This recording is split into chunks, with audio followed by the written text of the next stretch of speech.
Thanks for joining us today. I'm Jim Barnett. We're coming to you live on Warriors.com and Ustream, and getting a chance to get an exclusive interview with the newly acquired center, free agent center, Kwame Brown. Kwame, welcome to the Warriors. Thanks for having me. I know that you were a free agent and you had a lot of teams to choose from. What were some of the teams that you were considering? Well, I mean, it was Boston, Miami, definitely Charlotte. I played well for Charlotte. I like the coaching staff there, but, Warriors is an up-and-coming young team, with some great young talent, and I'm still a young guy, and, they got better by 10 games last year, and I just want to be a part of an organization that, wants to get better and want me here. Well, I know that a lot of people were interested in you, and I also know what you did about Charlotte last year. You had a heck of a season for them. In fact, 66 games played. You started 50 games for Paul Silas, and it seems to me that Paul Silas is a very different kind of coach. He's a hands-on guy. He's a heck of a rebounder, and I don't want to jump to conclusions, but it seemed like he instilled some confidence back in your game. No, he did what most coaches didn't. He didn't tell you to just go rebound. He told you to play a complete game. You almost came out of the game faster if you didn't shoot the ball, if you didn't carry the threat like an NBA player is supposed to. So I just went out there and let it fly. I want to go back to when you were drafted. It's hard to believe, by the way. You're hitting your 11th season in the NBA. It goes fast, doesn't it? Yeah, I feel like a child star. Most people don't want me to grow up, but now I have kids of my own, and they all Google and YouTube and all that stuff. So, it made me very conscious of what I do, both on and off the court. How many children do you have? 4. 2 boys, 2 girls, yeah. 2 boys and 2 girls. You come from a pretty large family. I think you're 8 kids in your family? Yeah, I'm one of 8, yeah. And where do you fit into that? I'm next to last. I have a little brother, and my sister is the oldest. Next to last? Yeah. Well, then everybody took care of you. No, everybody ran over me until I learned how to stand up for myself. Well, at your height and your size, you learned to stand up. Is anybody else in your family as big as you are? Well, all of my brothers are this size, and my sister is 6'6", believe it or not, and my shortest brother is about 6'5", so, everybody's pretty big. I want to go back to, as I mentioned, 2001, where you came out of an academy in Georgia, high school player of the year down there. You were the first ever high school player to be drafted first overall in the entire NBA. And ironically, I believe Tyson Chandler went next out of the Los Angeles area, and then Pau Gasol. When you look back at that, I know you had a letter of intent to go to the University of Florida. Right. Do you ever look back and say, gee, I wish I had not coming to the NBA, I've gone to college? Do you think your career would have turned out any differently at this point? No, I believe, I'm the type of person that believes that God don't make mistakes. So I know a lot of athletes are scared to say that, but I think not for just basketball. I think my maturation process has just helped me to become a man. So more so than on the court, off the court, I think it's going to make me a better person.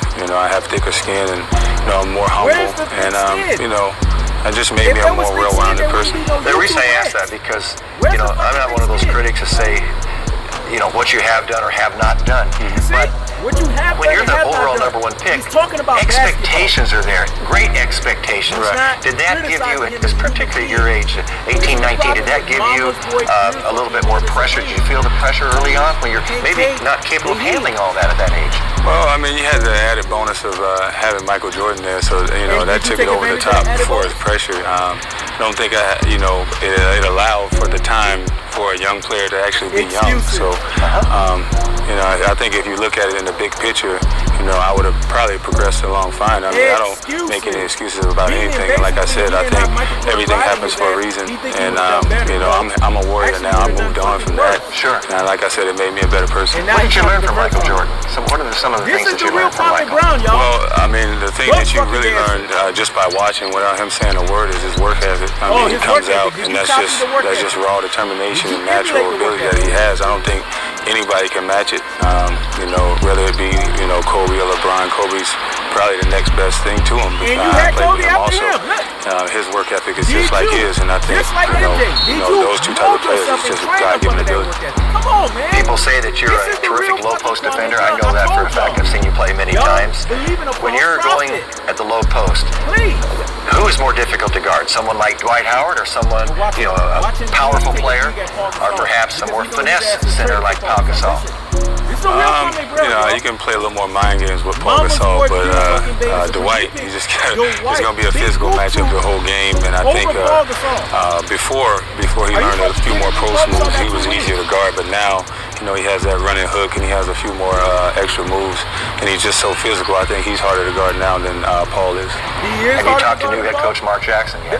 No, not yet. I think guys had a day off, but I came in and got some work in and had to do my physicals. But I'll see him in the morning. I know your agent talked to the organization. To whom have you talked to so far?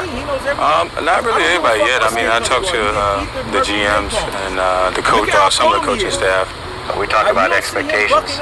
What are your expectations being a Golden State Warrior this year? I know you have a one-year deal, but I would suppose in the back of your mind you'd like to play and play well and help this team get better and perhaps parlay that into a multi-year deal. Right. I mean, I just got to do the work. I have a lot of work to do and missing training camp and missing a lot of the summer with being a free agent and not being able to play basketball in the summertime. So right now I'm just focused on the work, and I'm going to bring defense. I'm going to bring a physical presence to the game, but to be the type of player that I need to be for this team, I got a lot of work to do, so that's what I'm focusing on now. Is that one of the reasons you came here? Because this team, 30th in the league in rebounding last year. They need rebounding, they need low post presence, they need physicality, and that's something I believe you can bring. Well, not only myself, but I think these players can do that. I think they were taught to outscore people, but I think with the new coaching staff and the new organization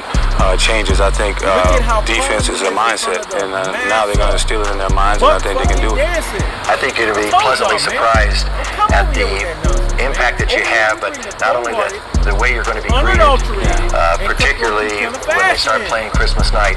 Have you heard about Warrior fans? Oh yeah, I know. I know firsthand. I was on the Charlotte last year with Steven Jackson. Of course, he got on the wrong side of the fans, but I think a lot of fans still love him here. But every time I've come here, the place is sold out. The fans are here rocking, so this is definitely an energetic place that's behind the team. Yeah, they definitely embrace intensity and hard work ethic, and I know you will bring that.